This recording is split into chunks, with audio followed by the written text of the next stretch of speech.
Bonjour chers élèves, je vous présente aujourd'hui un cours de sciences de l'ingénieur pour le niveau première année baccalauréat. Ce cours est destiné pour la filière sciences et technologies mécaniques. Il s'introduit dans la chaîne d'information et le premier chapitre, acquérir l'information. Alors on va commencer par rappeler une structure générale des chaînes fonctionnelles, la chaîne d'information. Alors, tout système automatisé est composé de deux grandes parties, la chaîne d'information et la chaîne d'énergie, plus la fonction générique agir. La chaîne d'information est composée aussi de trois parties, la fonction acquérir, la fonction traiter et la fonction communiquer. Alors, on définit maintenant la chaîne d'information. Présentation, la chaîne d'information assure l'acquisition, le traitement et la communication des informations. La chaîne d'information est constituée des fonctions génériques suivantes. Acquérir, traiter et communiquer, qui contribuent à l'évolution du cycle de travail du système automatisé. Alors ensuite, on va faire une approche interne de la chaîne d'information. Alors, comme on a dit, la chaîne d'information est composée de trois fonctions génériques. La fonction acquérir, traiter et communiquer. La fonction acquérir est réalisée par des capteurs TOR, des interfaces en machine, des systèmes numériques d'acquisition de données, des capteurs analogiques et des capteurs numériques. Pour la fonction traiter, elle est réalisée par des modules logiques programmables, des automates programmables, des ordinateurs, microcontrôleurs et des circuits logiques. Alors ça pour la partie matérielle. Pour les logiciels, on trouve aussi des programmes d'application. Alors la troisième et dernière fonction de la chaîne d'information, c'est la fonction communiquer. Elle est réalisée par des commandes TOR, des interfaces en machine, des liaisons utilisant le mode de transmission série et des liaisons utilisant le mode de transmission parallèle. Aussi des réseaux, des bus capteurs et actionneurs et des commandes analogiques. Alors ça c'était le rappel des fonctions de la chaîne d'information. On va commencer maintenant le premier chapitre de la chaîne d'information, la fonction acquérir. Alors qui réalise cette fonction acquérir? Ce sont les capteurs. Alors définition, qu'est-ce qu'un capteur? Un capteur est un organe de prélèvement d'informations. Il fournit à partir d'une grandeur physique une autre grandeur physique, généralement électrique. Celle-ci est représentative de la grandeur prélevée et utilisable à des fins de mesure. Alors on présente le schéma bloc suivant. Le système c'est un capteur. Sa fonction c'est acquérir et coder l'information. L'entrée du système on trouve une grandeur physique et la sortie on trouve un signal codé. Alors le système il a besoin de l'énergie pour marcher. Alors les capteurs, on trouve deux types de capteurs, les capteurs actifs et les capteurs passifs. Alors les capteurs actifs, ils délivrent un signal électrique, tension, courant, sans nécessité de source d'énergie externe. Les capteurs passifs, il s'agit généralement d'impédance, résistance ou bien condensateur, inductance, dont l'un des paramètres est sensible à la grandeur mesurée. Alors ensuite, on présente la structure d'un système automatisé. Il est distingué de parties, partie commande et partie opérative. Alors la partie commande, il envoie des ordres à la partie opérative et par contrepartie, la partie opérative, il renvoie des informations vers la partie commande. Alors ces informations, ils sont reçues par les capteurs, ils sont traduits dans un compte rendu et renvoyés vers la partie commande. Comme ça, la partie commande elle pourra bien envoyer des ordres à la partie opérative. Alors, structure d'un capteur. On peut dire qu'un capteur il est composé de deux parties. Un capteur il est composé du corps d'épreuve et l'élément sensible. Alors, qu'est-ce qu'un corps d'épreuve? Il est directement sous influence de la grandeur à détecter ou à interpréter. C'est l'élément influencé par la grandeur objet de la mesure, qui est transformée en une grandeur physique intermédiaire interprétable par l'élément sensible du capteur. Alors l'élément sensible, il permet la mise en forme et la transmission de l'information vers la fonction de traitement. Il convertit la grandeur physique intermédiaire en une grandeur physique exploitable. Ça veut dire on peut la lire comme valeur. Alors exploitable électriquement appelé un signal. Alors on détaille les parties d'un capteur. Alors le système c'est un capteur, sa fonction c'est acquérir les informations. Dans l'entrée on trouve un phénomène physique à détecter, par exemple la température, le poids, etc. Et dans la sortie on trouve une image informationnelle exploitable par la partie commande. Alors ce capteur il est composé aussi de deux parties. Le corps d'épreuve et l'élément sensible. Alors la fonction réalisée par le corps d'épreuve, c'est saisir le phénomène physique.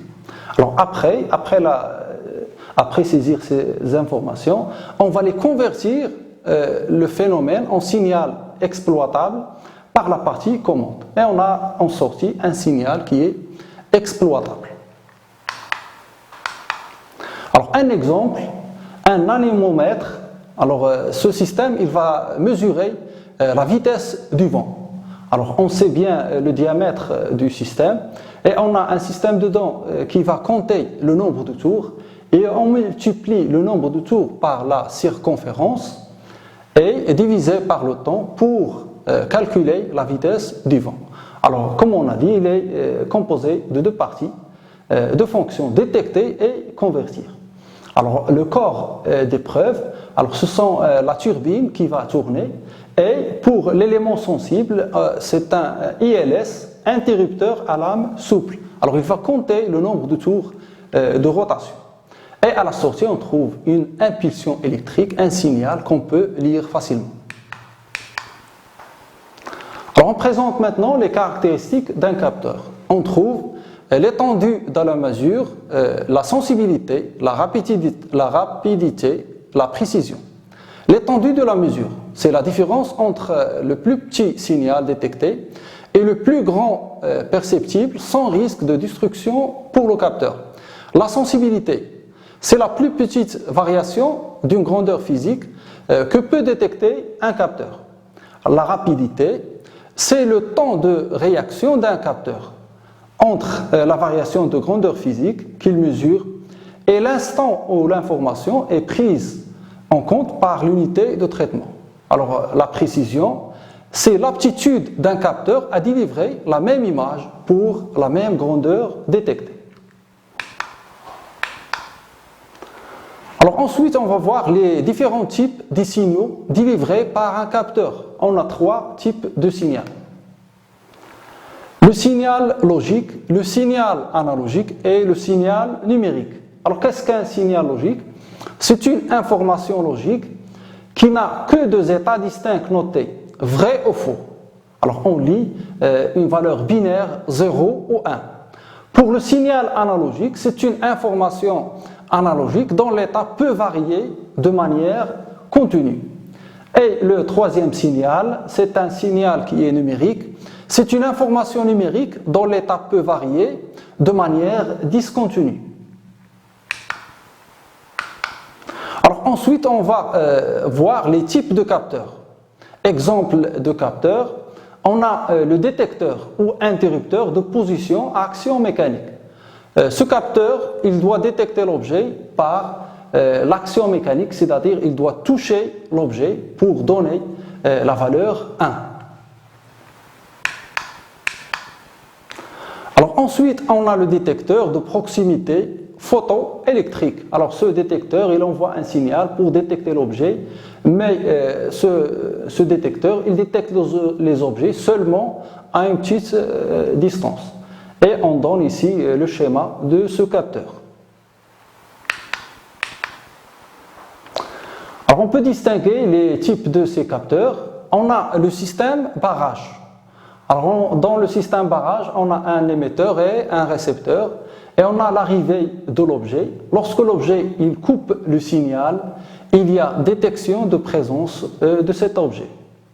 On a un deuxième système, le système réflexe. Dans ce système aussi, on a un émetteur et un récepteur. Mais dans l'émetteur, il y a deux parties.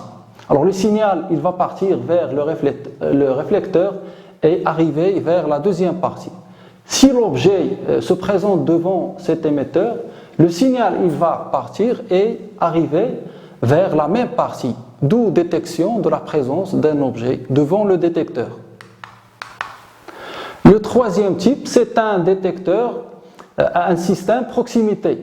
Alors l'émetteur, il envoie un signal, mais il n'y a pas de retour. Alors lorsque l'objet, il se présente devant le détecteur, il y a retour du signal, d'où la détection de l'objet.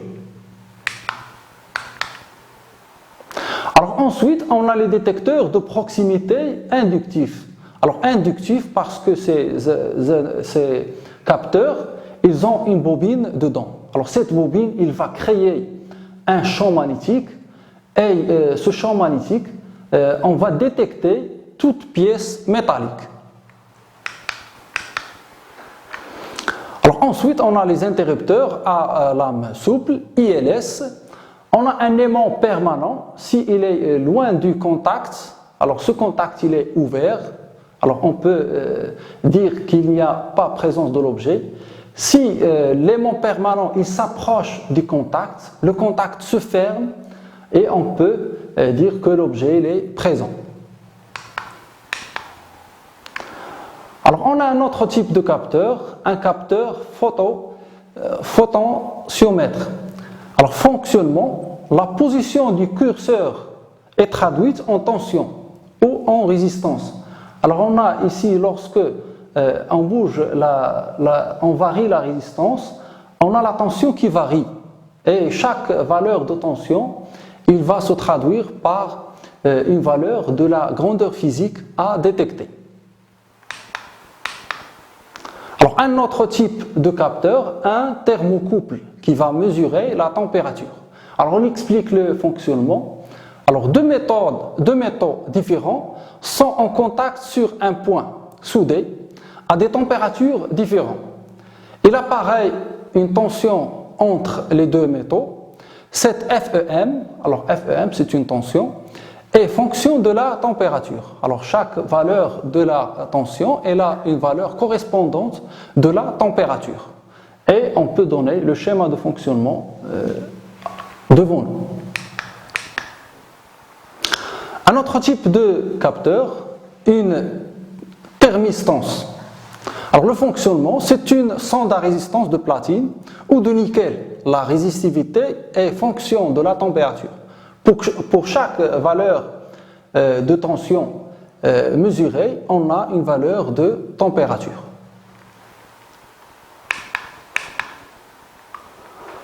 On a aussi les codeurs. Alors deux types de codeurs. Un codeur rotatif absolu qui a un nombre défini de trous. Alors lorsque l'émetteur il envoie un signal, il va rencontrer un trou.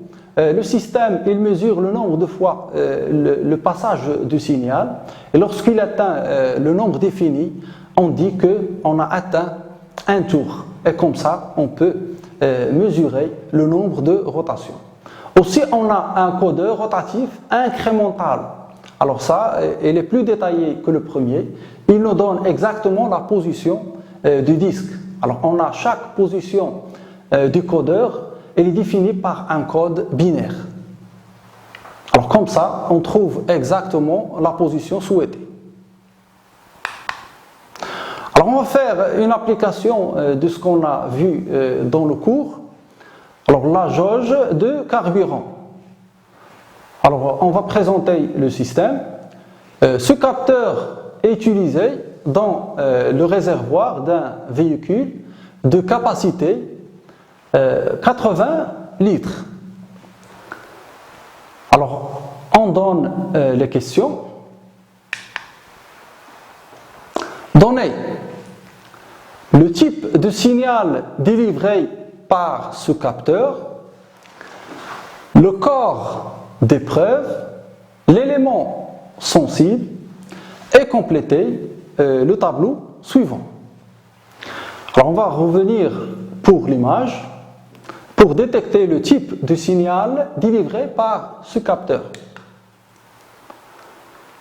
Alors on a ce diagramme, on a dit qu'on a trois types de signal, un signal logique, un signal analogique et un signal numérique. Alors quel est le type dans l'image?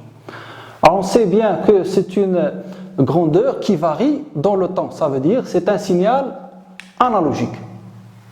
Alors on donne la réponse de la première question. Alors c'est bien un signal analogique. Alors quel est le corps des preuves? Alors on va revenir vers l'image. Alors on remarque que le flotteur, c'est lui qui va détecter la grandeur physique. Alors on donne la réponse. Alors le flotteur, c'est le corps des preuves.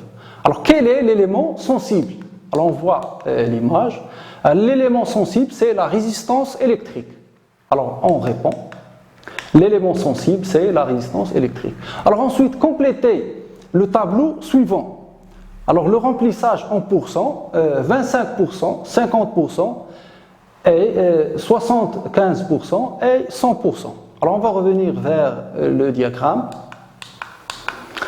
et on va lire. Alors pour 25%, alors on a 80 litres, 25% c'est 20 litres.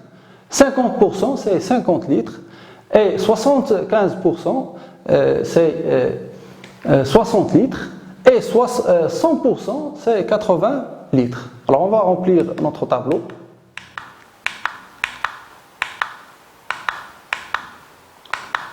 Et lire la valeur correspondante de chaque valeur en litres. Alors pour 20 litres, on va lire la valeur 100 ohms pour la résistance et pour la valeur 40, on va projeter sur la ligne et projeter sur la valeur des résistances et lire la valeur. Alors pour 40, on lit bien une résistance de 150 ohms. Et pour 60, on va lire une résistance de 200 ohms. Et finalement, pour 100%, ça veut dire 80 litres, on lit bien une valeur en résistance de 250 ohms. Alors ça sera tout pour notre séance. Merci pour votre attention.